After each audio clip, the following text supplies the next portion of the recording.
नमस्कार, KP news के Rajasthan bulletin में आपका स्वागत है। मैं अश्विनी आपके साथ। आइए एक नजर डालते हैं आज के मुख्य समाचारों पर। मैंने लाल डायरी को सुरक्षित रखा, नहीं तो मुख्यमंत्री गहलोत जेल में होते। पूर्व मंत्री राजेंद्र गुड़ा ने कही ये बात। गजेंद्र सिंह शेखावत ने कांग्रेस को घेरा, कहा लाल डायरी को लेकर गहलोत सरकार में इतनी घबराहट क्यों। राजस्थान बीजेपी के प्रदेश अध्यक्ष सीपी जोशी का बड़ा बयान, कहा राजस्थान में बीजेपी की सरकार बनते ही करवाई जाएगी भर्ती घोटालों की जांच। 12 में राजस्व मंत्रालय कर्मचारी संघ ने अपनी मांग को लेकर कलेक्ट्रेट पर किया प्रदर्शन। राजस्थान में सीआईएसएफ की तर्ज पर आरआईएसएफ का गठन, 3072 पदों पर भर्ती को सीएम गहलोत ने दी मंजूरी।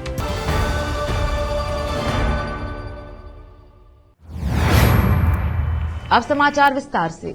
राजस्थान के मुख्यमंत्री अशोक गहलोत पर हमला तेज करते हुए पूर्व मंत्री राजेंद्र गुड़ा ने रविवार को कहा कि अगर वह नहीं होते तो गहलोत जेल में होते, लेकिन उन्हें बर्खास्त करने से पहले सफाई का भी मौका नहीं दिया गया। झुंझुनू जिले में एक कार्यक्रम को संबोधित करते हुए उन्होंने कहा, अगर राजेंद्र गुड़ा नहीं होते तो मुख्यमंत्री जेल में होते। एक लाल डायरी का जिक्र करते हुए गुड़ा ने दावा किया कि उन्होंने कांग्रेस नेता धर्मेंद्र राठौड़ के खिलाफ प्रवर्तन निदेशालय ईडी और आयकर विभाग की छापेमारी के दौरान मुख्यमंत्री के निर्देश पर लाल डायरी को सुरक्षित रखा था। सैनिक कल्याण, होमगार्ड और नागरिक सुरक्षा, पंचायती राज और ग्रामीण विकास राज्य मंत्री रहे गुड़ा को विधानसभा में कानून और व्यवस्था पर राज्य सरकार को घेरने के कुछ घंटों बाद शुक्रवार शाम को मंत्रिमंडल से बर्खास्त कर दिया गया। उन्होंने रविवार को झुंझुनू में एक कार्यक्रम को संबोधित किया। इस दौरान उन्होंने कहा कि उन्हें इस्तीफा देने के लिए कहने के बजाय सीधे बर्खास्त कर दिया गया। उन्होंने कहा, अगर गहलोत ने मुझसे इस्तीफा देने के लिए कहा होता तो मैं इस्तीफा दे देता।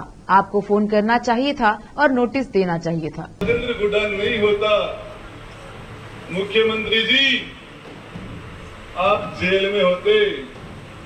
ये राजेंद्र गुड़ा ने वो डायरी नहीं निकाली होती।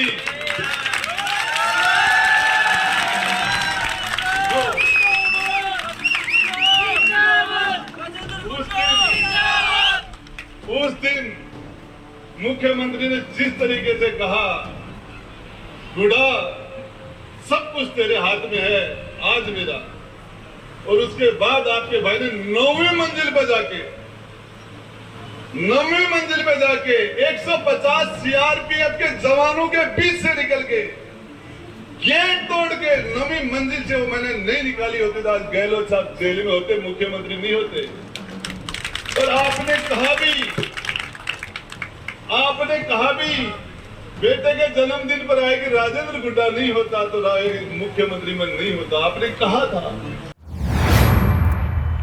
दिल्ली में बीजेपी की ओर से आयोजित पीसी में केंद्रीय मंत्री गजेंद्र सिंह शेखावत ने राजस्थान और राजेंद्र गुड़ा को लेकर बयान दिया है। उनके कहने का मतलब था कि आखिर लाल डायरी को लेकर गहलोत सरकार में इतनी घबराहट क्यों है। उन्होंने कहा कि राजेंद्र गुड़ा के लाल डायरी में क्या है, क्यों गहलोत सरकार डरी हुई है। उन्होंने कहा कि राजेंद्र गुड़ा पर एक समय गहलोत का आशीर्वाद था। उन्होंने पूछा है कि लाल डायरी का रहस्य क्या है, यह राजस्थान की जनता जानना चाहती है। उन्होंने गहलोत सरकार पर हमला बोलते हुए कहा कि डायरी में राजस्थान के भ्रष्टाचार का हिसाब किताब है। अलवर राजस्थान से रुपेश शर्मा की रिपोर्ट। और जब उन्होंने विधानसभा के पटल पर खड़े होकर के सरकार से अशोक गहलोत सरकार के इस कालखंड में महिलाओं की सुरक्षा नहीं हो पाई है, ये विषय साहस के साथ में विधानसभा के पटल पर रखा, तब उनको जो है मंत्री पद से बर्खास्त कर दिया गया। आज श्री राजेंद्र गुड़ा विधानसभा में एक लाल डायरी लेकर के पहुंचे थे। कल उन्होंने सोशल मीडिया के माध्यम से, मीडिया के मित्रों के माध्यम से उद्घाटित किया था कि मैं लाल डायरी लेकर के आऊंगा, और उस लाल डायरी के वहां पहुंचने पर सरकार की चूलें हिल जाएंगी, सरकार धराशायी हो जाएगी।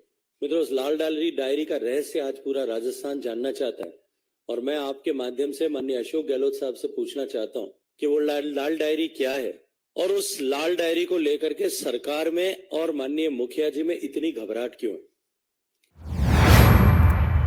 बीजेपी के प्रदेश अध्यक्ष और सांसद सीपी जोशी लगातार कांग्रेस सरकार और मुख्यमंत्री अशोक गहलोत पर हमलावर हो रहे हैं। चुनावी संग्राम में वाकयुद्ध तेज हो गया है। सरकार को घेरने की बीजेपी कोई कसर नहीं छोड़ रही है। कोटा में भी बीजेपी प्रदेश अध्यक्ष के तीखे तेवर देखने को मिले।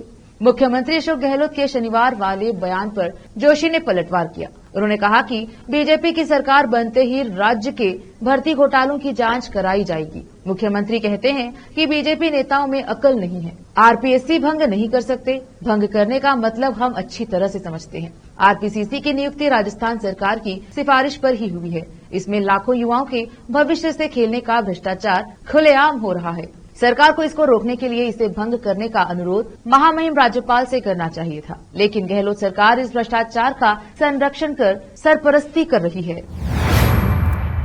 बूंदी जिले के लाल कुम्हराला का बालाजी निवासी जवान कालू लाल नागर शहीद होने की खबर मिली है। इसके बाद से ही पूरे जिले में शोक की लहर दौड़ गई। सोशल मीडिया पर लोगों ने जवान का फोटो लगाकर श्रद्धांजलि अर्पित की। कुम्हराला का बालाजी निवासी कालू लाल नागर भारतीय सेना में जवान था। गत 5 जून को उसकी शादी करवा निवासी टीना से हुई थी। वह शादी के बाद ही ड्यूटी पर चला गया था। खेल मंत्री अशोक चांदना ने कालूलाल नागर के शहीद होने पर शोक व्यक्त किया है। जिले भर के विभिन्न जनप्रतिनिधियों ने भी शोक व्यक्त किया है। शहीद का शव उनके पैतृक गांव में मंगलवार को लाया जाएगा। गांव में ही राजकीय सम्मान के साथ शव का अंतिम संस्कार होगा। राजस्व सेवा परिषद द्वारा दिए गए ज्ञापन की जलाई प्रतियां। राजस्व सेवा परिषद के तहसीलदार संवर्ग द्वारा मंत्रालय कर्मचारियों का कोटा समाप्त करने की मांग का किया गया विरोध। राजस्व सेवा कर्मचारियों में फूट नहीं डालने की गई अपील।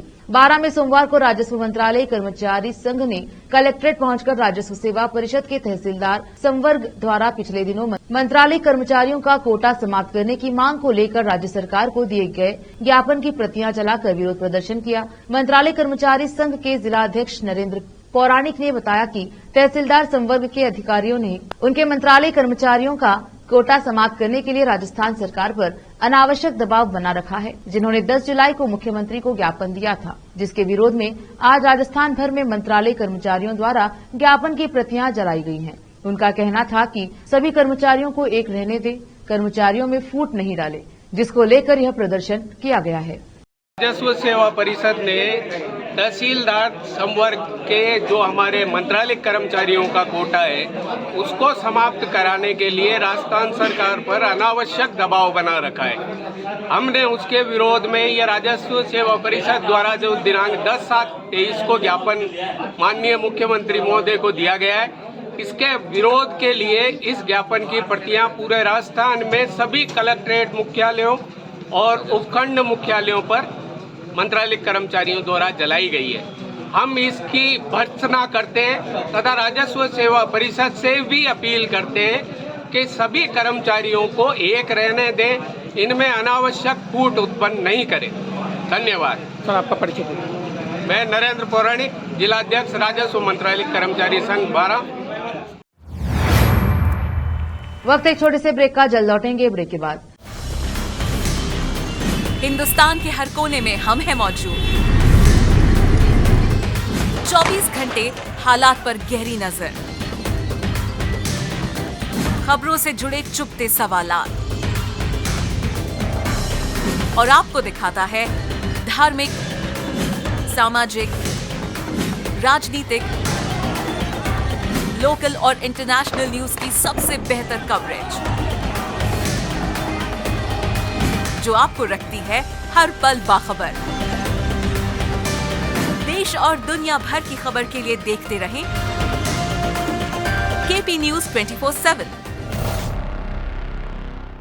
नूर एजुकेशन ट्रस्ट बीदर की ओर से चलाए जाने वाला Noor MEd and BEd college Bidar, recognised by NCTE Delhi and affiliated to Gulbarga University, Gulbarga. Admission are open for the academic year 2022-23. विशेषज्ञ और सक्षम शिक्षकों द्वारा शिक्षा प्राप्त करने के लिए नूर एमएड एंड बीएड कॉलेज में दाखिला लें और शांत वातावरण में शिक्षा प्राप्त करें। बीदर शहर में बेहतर शिक्षा का एकमात्र केंद्र Noor MEd and BEd college, Shahpur gate, Bidar. Phone numbers 9945283920, 8482221297। Break के बाद स्वागत है आपका। देखते हैं आगे के समाचार। राजस्थान विधानसभा का ये आखिरी सत्र काफी हंगामेदार हो गया है। आज पूर्व मंत्री राजेंद्र सिंह गुड़ा विधानसभा में पहुंचते हैं और विधानसभा अध्यक्ष से बोलने का समय मांगते हैं। समय न मिलने पर वह अध्यक्ष के आसन के सामने आ जाते हैं और लाल डायरी को दिखाने लगते हैं। इसके बाद सदन में हंगामा होने लगता है। उनके साथ विपक्ष के विधायक भी आ जाते हैं। लाल डायरी दिखाने की मांग जारी रही, मगर उन्हें समय नहीं मिला। इतना ही नहीं, राजेंद्र सिंह गुड़ा दोबारा सदन में आने की कोशिश करते हैं और उन्हें गेट पर ही मार्शल रोक लेते हैं। वहीं अब राजेंद्र सिंह गुड़ा के कांग्रेस पार्टी से निष्कासित होने की भी चर्चा तेज हो गई है। यहाँ का सियासी माहौल गर्म हो गया है। कनाडा के विनिपेग में 28 जुलाई से 8 अगस्त तक world police and fire games 2023 का आयोजन होगा। इसमें राजस्थान पुलिस के 11 खिलाड़ी प्रतिभा दिखाते हुए नजर आएंगे। मुख्यमंत्री अशोक गहलोत ने प्रतियोगिता में हिस्सा लेने के लिए खिलाड़ियों को विदेश जाने की अनुमति दी है। सीएम गहलोत ने हवाई यात्रा और यात्रा भत्ता के लिए 43 लाख रुपए की भी स्वीकृति देकर खिलाड़ियों का मनोबल बढ़ाया है। यह राशि पुलिस विभाग के पुलिस क्रीड़ा कोष से वहन की जाएगी। अखिल भारतीय पुलिस की विभिन्न टीमों में राजस्थान पुलिस के 11 खिलाड़ियों का चयन किया गया है। चित्तौड़गढ़ में 24 जुलाई को रश्मि उपखंड क्षेत्र के राजस्थान का हरिद्वार मातृकुंडिया में बाबा बालकनाथ महाराज सेवा समिति अंगुचा आश्रम के तत्वाधान में शनिवार को मातृकुंडिया में पत्रकारों का सम्मान समारोह आयोजित किया गया। बालकनाथ सेवा समिति शाखा कपासन जिला चित्तौड़गढ़ के अध्यक्ष गोपाल लाल बैरवा पहुना ने इस अवसर पर क्षेत्र के पत्रकारों को स्मृति चिन्ह भेंट कर उपरना ओढ़ाकर सम्मान किया। गत दिनों कस्बे में संत बाबा बालकनाथ आंगुचा द्वारा सर्वधर्म सत्संग के दौरान न जाति न धर्म सबसे बड़ा मानव धर्म के संदेश के साथ हुए कार्यक्रम में पत्रकारों की अहम भूमिका पर पत्रकारों का भी सम्मान किया गया। इस अवसर पर समिति के कपासन शाखा अध्यक्ष गोपाल लाल बैरवा ने सभी का आभार व्यक्त किया। कहा कि आगे भी संत श्री के क्षेत्र में आहूत होने वाले कार्यक्रम में पत्रकारों के सहयोग की अपेक्षा रहेगी। साथ ही बताया, उक्त कार्यक्रमों में पहुंचे विधायक अर्जुन लाल जिनगर, पीसीसी सदस्य ललित बोरीवाल, प्रधान दिनेश बुनकर सहित दोनों पार्टियों के जनप्रतिनिधियों व बैरवा समाज के एडवोकेट मांगी लाल कपासन, शंकर लाल बैरवा आर्नी, भगवान लाल गुमनापुरा, दिनेश चित्तौड़गढ़ एवं उनकी टीम व समाज के सभी गणमान्य बंधुओं का भी आभार प्रकट किया। साथ ही उस दौरान पूर्व विधायक शंकर लाल बैरवा से मिले संदेश का भी जिक्र किया गया। बताया गया है कि सम्मान समारोह में क्षेत्र के कई पत्रकार उपस्थित रहे।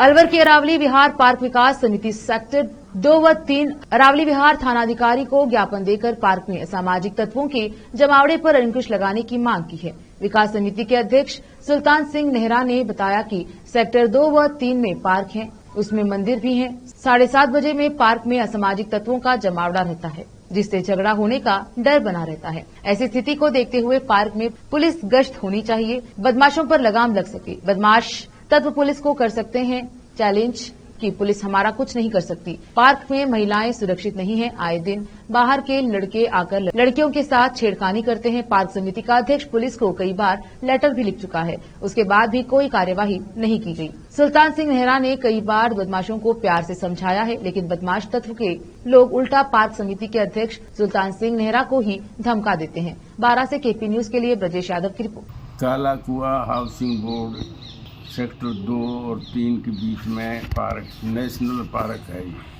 इस पार्क के अंदर हमारी बहन बेटियां सभी घूमने के लिए आती हैं।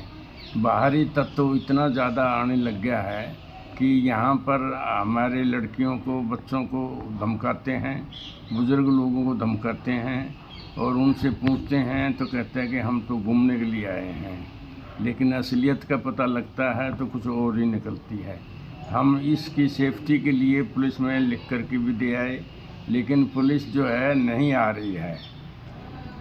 और बदमाश लोग जो आसपास के जो लोग हैं उनसे भी हमने निवेदन किया है। हमारे समाज के अंदर भी कुछ कमियां हैं, इसमें कोई दौरा नहीं है। पुलिस वाले कहते हैं कि जब हम आते हैं, जब हमसे कोई बताता नहीं है कि बदमाश कहाँ गए, छुप कर। ये मैं मानता हूँ कि हर आदमी के पीछे पुलिस नहीं हो सकती, लेकिन कुछ हमारे तत्वों के लोग जो हैं, हमारी कार्यकारिणी के लोग जो हैं, वो भी धमकाते नहीं है, इसमें कोई दौरा नहीं है। लेकिन हर बदमाश आदमी से के सामने यहाँ पर लोग जब कहते हैं तो वो हमको भी धमकाने लग जाते हैं। यहाँ ये हालत है कि ग्रुप का ग्रुप आता है, जो उनको धमकाने के लिए कहते हैं तो कहते हैं तेरे को देख लेंगे। इस तरीके से क्या लगता है यहाँ पर लड़कियाँ छेड़ते हैं क्या? तो इस तरीके से हम किस तरीके से, इसलिए पुलिस को खबर करते हैं तो पुलिस बताए हुए टाइम पे नहीं आती है, आगे पीछे टाइम पर आएगी तो हम उसके कैसे पता लगेगा कौन आया कौन नहीं आया। जब हम पुलिस को फोन करते हैं उसी वक्त पुलिस आ जाती है तो हम उनको पकड़वा। यह पार्क में खतरा बना हुआ है क्या? हाँ, खतरा, इतना खतरा बना हुआ है कि पूछो नहीं। कई बार तो मैं इतना झगड़ा फसाद हो चुका है इस पार्क के अंदर, आदमी तक मर चुका है, इसमें कोई दौरा नहीं है। बच्चों को धमकाते हैं, फिर वो झगड़ा करते हैं। राजस्थान सरकार ने औद्योगिक इकाइयों की सुरक्षा को लेकर बड़ा फैसला किया है। इसके तहत सरकार बड़ी संख्या में भर्ती करने जा रही है। प्रदेश की औद्योगिक इकाइयों को सुरक्षा प्रदान करने के लिए राजस्थान औद्योगिक सुरक्षा बल का गठन होगा। मुख्यमंत्री अशोक गहलोत ने इस आशय के प्रस्ताव को मंजूरी दी है। राजस्थान औद्योगिकी सुरक्षा बल में 3 बटालियन गठित की जाएंगी। इन बटालियन का मुख्यालय भिवाड़ी, चित्तौड़गढ़ एवं बालोतर में होगा। इनका गठन केंद्रीय औद्योगिक सुरक्षा बल CISF की तर्ज पर होगा। मैंने लाल डायरी को सुरक्षित रखा, नहीं तो मुख्यमंत्री गहलोत जेल में होते। पूर्व मंत्री राजेंद्र गुड़ा ने कही ये बात। गजेंद्र सिंह शेखावत ने कांग्रेस को घेरा, कहा लाल डायरी को लेकर गहलोत सरकार में इतनी घबराहट क्यों। राजस्थान बीजेपी के प्रदेश अध्यक्ष CP जोशी का बड़ा बयान, कहा राजस्थान में बीजेपी की सरकार बनते ही करवाई जाएगी भर्ती घोटालों की जांच। 12 में राजस्व मंत्रालय कर्मचारी संघ ने अपनी मांग को लेकर कलेक्ट्रेट पर किया प्रदर्शन। राजस्थान में CISF की तर्ज पर RISF का गठन, 3072 पदों पर भर्ती को CM गहलोत ने दी मंजूरी। KP न्यूज के राजस्थान बुलेटिन में अब तक के लिए इतना ही। देश प्रदेश के समाचारों के लिए देखते रहिए KP न्यूज 24/7। धन्यवाद।